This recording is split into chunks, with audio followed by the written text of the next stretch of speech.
జ్ఞాన సంపన్నుడైన మానవుడు అనేక జన్మములెత్తిన పిమ్మట విజ్ఞాని అయి నన్ను శరణము నొందుచున్నాడు.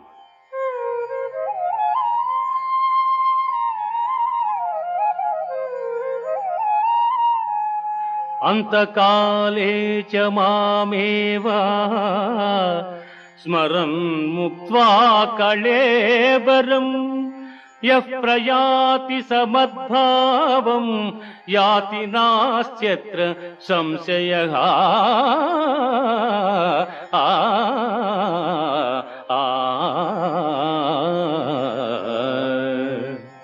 ఎవడు అంత్యకాలమును నన్ను స్మరించుచూ శరీరమును వదలుచున్నాడు వాడు నన్నే చెందుచున్నాడు. అభ్యాసయోగయుక్తేన చేతసా నాన్యగామినా పరమం